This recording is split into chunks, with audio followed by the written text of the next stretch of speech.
What's going on? Happy Friday. Nick Markey here of Beach Barbell Physical Therapy. Wanted to talk today about topic sciatica. A lot of people say I have sciatica, so I just wanted to explore this a bit and talk about, in general what it is, and what potentially may be helpful for it. So if you can see behind me, I have a poster here of the nervous system. It's not super clear, it's a little further away, but I don't want to do too close zoom up in my face, but it's just a quick little exploration here. So sciatica typically refers to pain someone's having down the back of their leg, down the butt, down back of the thigh, sometimes down past the knee into the calf, and all the way down into the foot. Sometimes this is often probably accompanied with back pain, but not always. And then sometimes it's also accompanied with maybe some numbness and tingling. Sometimes that's in certain parts of the leg and or foot, okay, but not always. So sciatica, the reason why it's called that is because of where the sciatic nerve runs, okay? So the sciatic nerve starts with the roots from the spine, the nerve roots from the spine of L4, L5, S1, S2, and S3. What that refers to is where the nerve comes out in relation to the vertebrae, okay? So L4 comes out by the L4 vertebrae, the lumbar fourth vertebrae, L5 by the lumbar fifth vertebrae, and then the S is out of the sacrum. So basically, this is where the lumbar spine is here, and then the nerve roots come out this way. The sciatic nerve runs back here, behind the pelvis, down in the back of the thigh, and then at the knee, or just above the knee, it splits into basically three nerves. One that keeps going down the back of the leg, down to the bottom and under the foot, and then the others go to the side of the leg, and then the other goes to the front of the leg and down to the foot, okay? So what does it mean? So sciatica and what's often called radiculopathy might get kind of lumped together. So sciatica really just refers to someone's having often pain going down their leg, okay?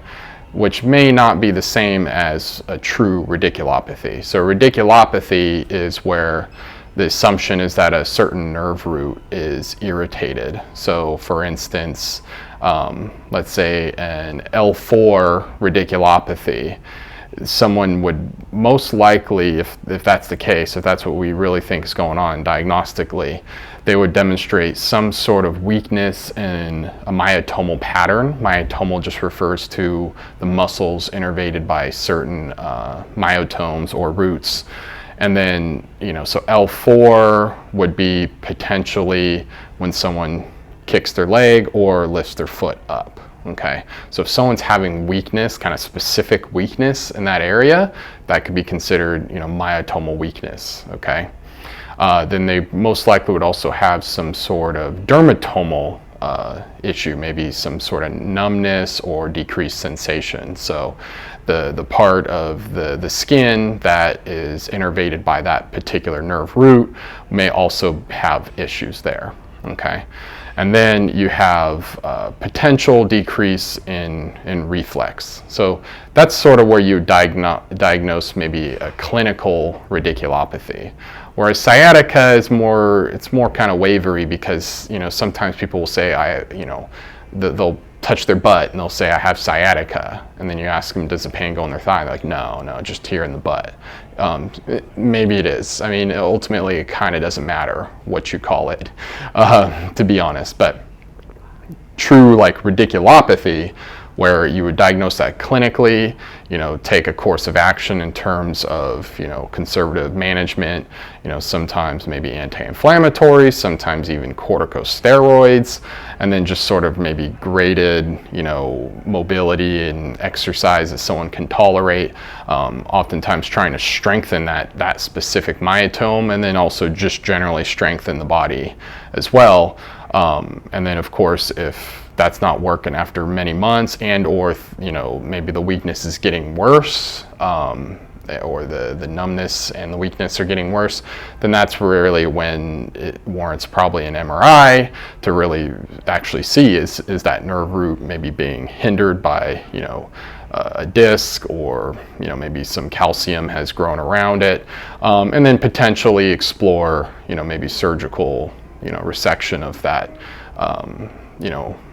lesion or intrusion or whatever. Typically the people that are going to have, like if we're referring to those kind of cases, the cases that oftentimes are shown to probably do best with surgery are when they're having symptoms past the knee. So when someone's having symptoms above the knee, it's not so clear that they would really benefit from surgery. Both cases, generally conservative management, via graded exercise and exercise therapy, and then potentially some sort of medication management is very reasonable, because most of the cases will get better. So if we're just talking about sciatica, so let's just say it's just pain. Someone has pain potentially in their back, maybe going down their butt, going down in their thigh, maybe going down in their calf and their foot. Just like most things we talk about, there's really probably not a specific exercise to do. Now, the current dogma in the physical therapy world is that if someone has pain and or neurological symptoms like numbness and tingling, that kind of stuff, that you want to, it's called centralize the symptoms. So you want to try to find movements that move those symptoms from the leg up back towards the back. So sometimes what happens is maybe they have less leg pain, but maybe they have more back pain. Maybe they have less of both. So that's sort of the current dogma for the physical therapy, and it makes some sense to do that. And basically all that boils down to is I'm going to do different movements. It's just a test. It's testing. So like if somebody came into my doors for physical therapy for, let's just say it was sciatica, they said I have sciatica, I have pain going down to my calf. Basically what I would do is I would check various movements of their back and their hips and their leg and see which ones seem to make those symptoms increase and which ones maybe didn't do anything, and then which ones made them decrease. And then probably their medicine would be the ones that make it decrease, continue with the ones that don't affect it at all, and maybe don't worry about the ones that make it increase. And that kind of applies to just about most other conditions anyways. So if there's a certain move that maybe they do that they're like, this feels like not great on my back, but it makes my leg feel better, then it's kind of a judgment call and say, okay, well, is it worthwhile for you to do that? It's kind of like when you take a medicine and maybe it helps one aspect of you, but then it maybe gives you a negative side effect, and then you're kind of got to weigh how bad is that negative side effect to what the benefit that I'm getting from this thing. So same kind of concept there.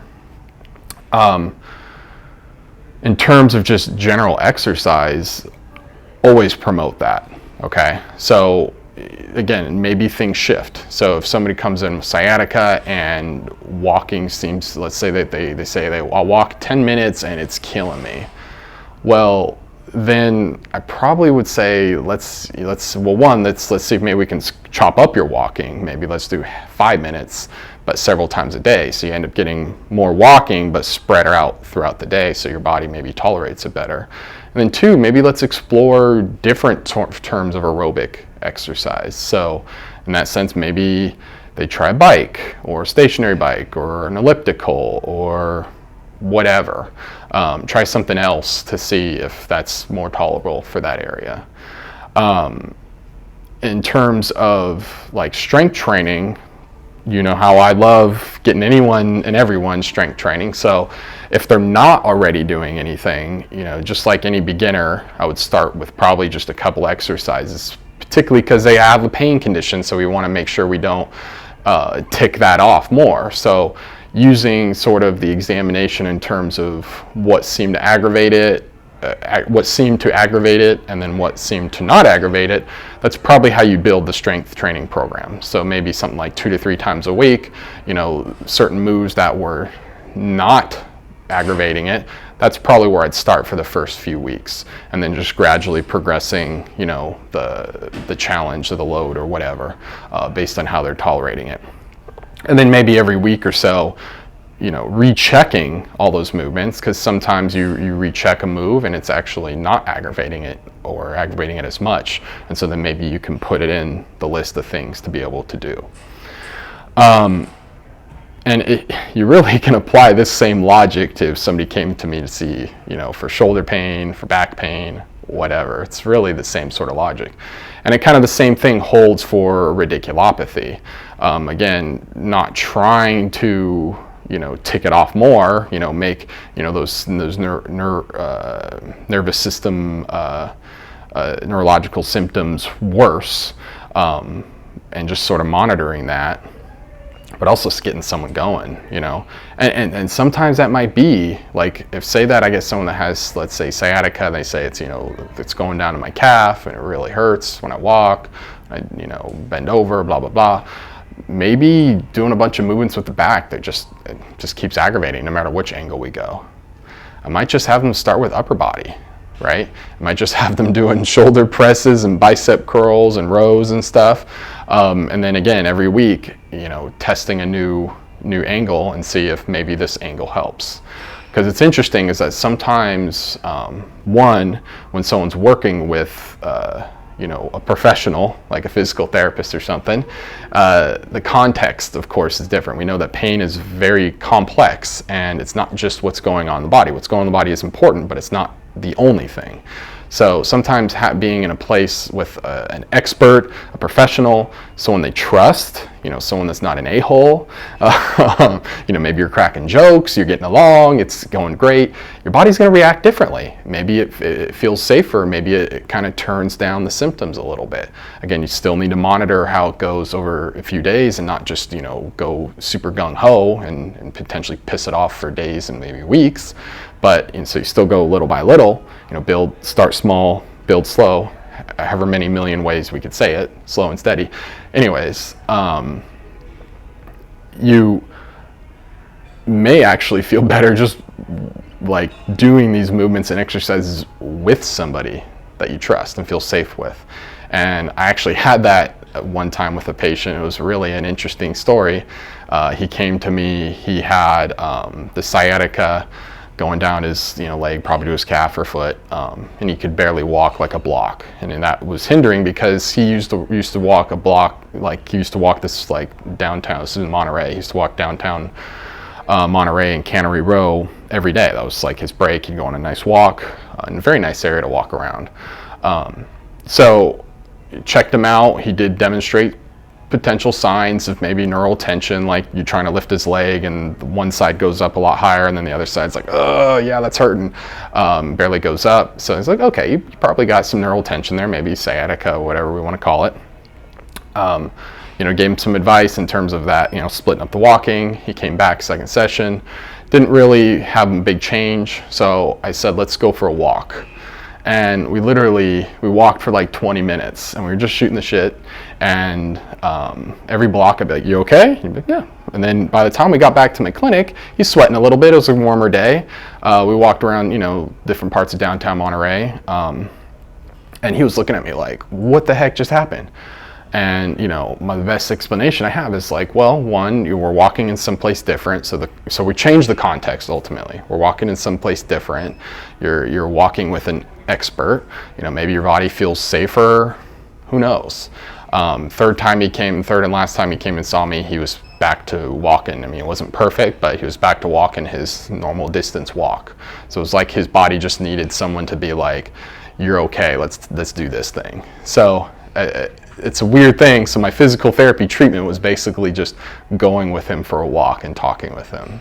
So that just highlights that it doesn't always have to be these very specific, like these are sciatica exercises. You got to do core work. You got to do this. Now, do those exercises potentially help? Absolutely. do this core work potentially help? Potentially. Is it worthwhile to explore? Sure. And typically how I play it is if somebody comes in, I ask them, well, what do you think might help? And if they're like, oh, I think I need to work my core, I might start with some core because the belief is powerful and it may work. So I like to play into that. And then I might, try to have them do like some squats or lunges or something, see if they can handle that, because that's a really good exercise for your lower body, your bones and muscles, and see if they can tolerate that too. But it's trial and error. So if I do like one core exercise and then like a squat and they feel good, then we're like, okay, let's stick with those and progress those. And then maybe next time we'll add one more and test that out and see how that goes. And then if that one sucks, we won't worry about it. So a lot of it is gonna be trial and error. You're not gonna get there's just no way you're gonna go, oh, I know exactly what to do at all times right at the get-go. A big part of good physical therapy is monitoring each time. Each session is an evaluation, is an assessment. Adapting a program. Because sometimes there's ups and sometimes there's downs. With a lot of these conditions. So that's why it can be worthwhile to work with a physical therapist, maybe, once or twice a week, sometimes 3 times a week, if really necessary, to really adjust and adapt a program to keep moving forward gradually, steadily.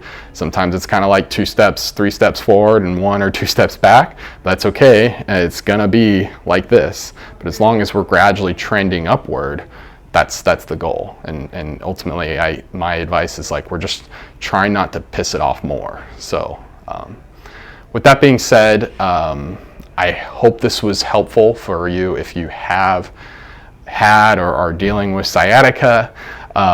Again, the TLDR, too long didn't read caption is that test out different movements, perhaps of the first, check, test the back, test the legs, test the hips, see which movements seem to make it better, which don't really affect it, and which make it worse. Probably you want to pick a couple to start with that maybe make it feel, or make the symptoms a little bit better. I know I'm kind of confusing using different thumbs. So make the symptoms go down. Maybe you want to start with some moves that make the symptoms go down, and maybe some that don't really affect it. And maybe don't worry about the ones that make the symptoms go up.